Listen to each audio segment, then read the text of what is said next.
فضل ابن عبیدہ رضی اللہ عنہ نے حضور اقدس صلی اللہ علیہ وسلم سے نقل کیا ہے کہ حق تعالیٰ شانہ قاری کی آواز کی طرف اس شخص سے زیادہ کان لگاتے جو اپنا گانے والے بندی کا گانا سن رہا ہو، یعنی جو گانے والے کے گانے کو جو سنتا ہے وہ جس طریقے سے وہ گانا سنتا ہے تو اس طریقے سے قاری جو ہوتا ہے نا قرآن کو بغیر دیکھے ہوئے ایک ایسے الفاظ سے وہ پڑھتا ہے کہ خوشی ہوتے ہوئے اس کا بدن ہلنے لگتا ہے اور قرآن شریف کی تلاوت کرتا ہے تو اللہ تعالیٰ اس کے طرف کان لگاتے ہیں۔ الحمدللہ رب العالمین۔ گانے کی آواز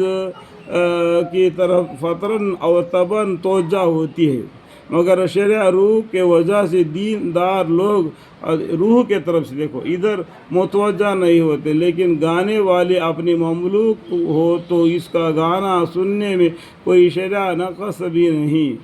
اس لیے اس طرف کامل توجہ ہوتے ہیں۔ البتہ کلام پاک میں ضروری ہے کہ گانے کی آواز میں نہ بڑھا جاوے، حدیث میں اس کی ممانعت آئی ہے، یعنی گانے کے طرف نہیں جانا کہ ایک مثال کے طور پر بتلایا، ٹھیک ہے، گانے والے ناچنے والے کے طرف نہیں جانا۔ ایک مثال آپ کو بتا دیتے ہیں کہ جس طریقے سے اپنا دل متوجہ ہو جاتا ہے وہ گانے والی کی طرف جانے کا، ٹھیک ہے، لیکن جانا نہیں۔ لیکن دل جو روح ہے، روح کو کیا چاہیے؟ قرآن شریف کی تلاوت چاہیے، اللہ کا ذکر چاہیے، اللہ کی عبادت چاہیے، جو اپنے جسم کے اندر روح ہے، ٹھیک ہے۔ ہم اس جسم کے لیے کھانا کھاتے ہیں، اس سے اپنا اس جسم کا پیٹ بھر جاتا ہے، لیکن اس جسم کے اندر جو روح ہے اس کو کیا ہے؟ اللہ کا ذکر چاہیے، قرآن شریف کی تلاوت چاہیے، نماز پڑھنا چاہیے،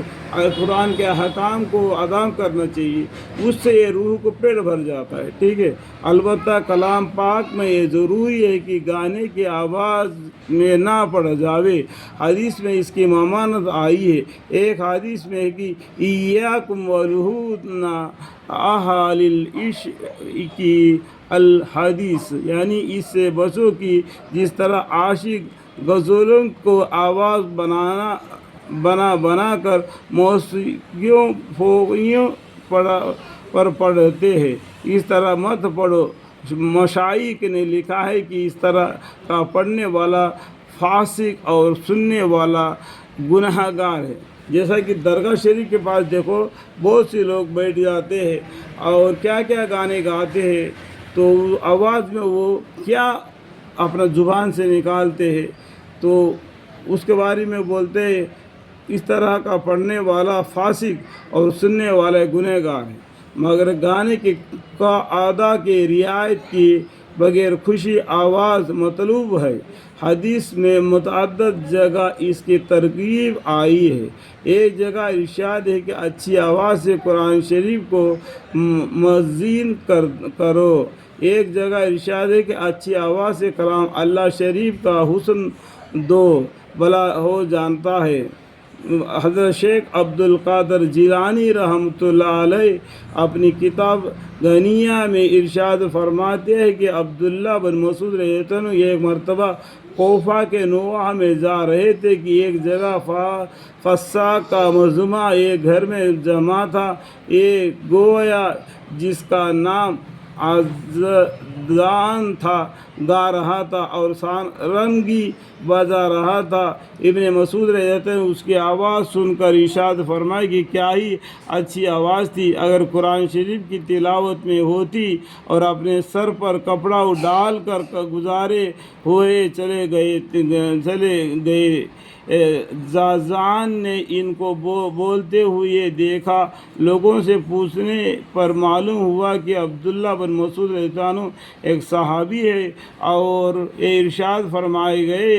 اس پر اس موقول کے کچھ ایسے حیثیت طاری ہوئی کہ حد نہیں، اور قصہ مختصر کہ وہ اپنے سب آلات توڑ کر ابن مسعود رضی اللہ عنہ کے پیچھے لگ لیے اور اللہ مواقع ہوئی۔ غرض متعدد روایت میں اچھی آواز سے تلاوت کی مدح آئی ہے، یعنی اچھی آواز سے جو گانا گاتا ہے اسی جگہ پر اگر قرآن شریف کو گاتے اور قرآن شریف کو اس سے الفاظ سے اس اندازے سے پڑھتے تو کیا ہی اچھا ہوتا، مگر اس کے ساتھ ہی گانے کی آواز میں پڑھنے کی ممانعت آئی ہے۔ گانے کی آواز میں قرآن کو نہیں پڑھنا، قرآن کو پڑھنا قرآن کے الفاظ کے حساب سے، ٹھیک ہے۔ تو گانا ناچنا یہ بالکل ممانعت ہے، اس کے پیچھے نہیں پڑنا، جیسا کہ اوپر گزر چکا۔ حاجی فارجاتن کہتے کہ حضور صلی اللہ علیہ وسلم نے ارشاد فرمایا کہ قرآن شریف کو عربی کی آواز میں پڑھو،